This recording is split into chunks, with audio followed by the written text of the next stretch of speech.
Mr. President, $11,434. That's how much more a typical family has to spend today to maintain the same standard of living they had at the beginning of the Biden administration. $11,434. That is a lot of money. And needless to say, it's money that a lot of Americans don't have. Mr. President, nearly 3 years of high inflation has taken its toll.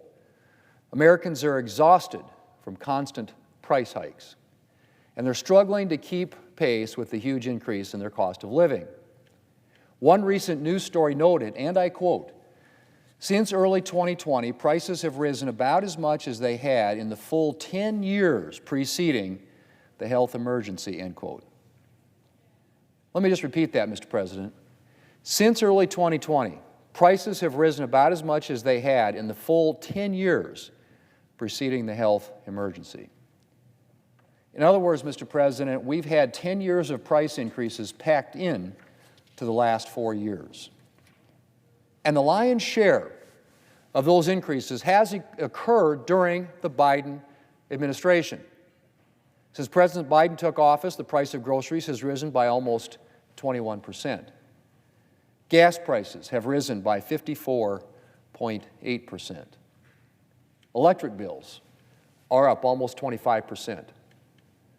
Car repairs and maintenance are up 26.5%. Rent is up 18%. And the list goes on. And unfortunately, at this point, it's clear that today's high prices are here to stay. Mr. President, inflation didn't come out of nowhere. Inflation is the result of too many dollars chasing too few goods and services. And that's exactly the situation the Biden administration and Democrats helped create in 2021.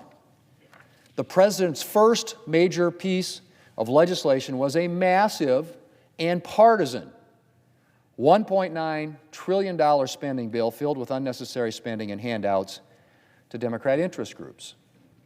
The bill flooded the economy with unnecessary government money, and the economy overheated as a result. No big surprise there. And almost 3 years down the road, we are still dealing with the inflation crisis the President and Democrats helped create.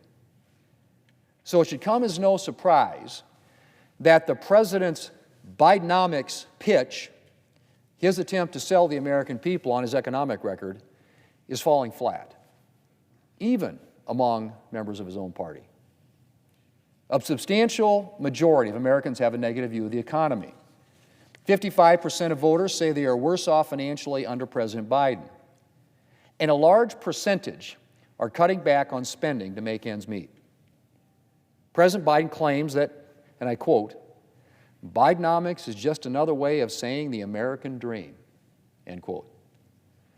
Well, for a lot of Americans, Mr. President, Bidenomics has proved to be less dream and more nightmare. Because the reality is that under Bidenomics, working Americans are struggling to get by. They're tapping into their savings. They're taking on more debt. They're falling behind on car payments or other bills. And increasingly, one key measure of the American dream, which is owning your own home, is out of reach for many Americans. The higher interest rates the Federal Reserve was forced to put in place to help rein in President Biden's inflation crisis has meant more expensive mortgages, which, combined with higher home prices, has eroded home buyers' purchasing power. A recent NBC News article reported, and I quote, "In late 2020, the monthly mortgage payment on a typical newly sold home was around $1,100 in principal and interest. It's now about twice that," end quote. It's now about twice that. On the car buying front, Mr. President, Americans are facing loan rates last seen, as one article noted, during the Great Recession. And soaring credit card interest rates are making it difficult for Americans to afford their credit card bills, much less make progress at paying them off. A situation not helped, of course, by the fact that many Americans have had to turn to their credit cards to help them get by under Biden inflation. Under the Biden administration, Americans can't catch a break. Mr. President, President Biden has spent a lot of time talking about giving families, quote, a little bit of breathing room, end quote.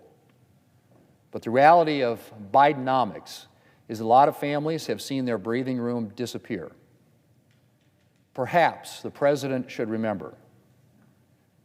I should say, perhaps the President should remember that before he gives another speech touting his economic record. Mr. President, I yield the floor and I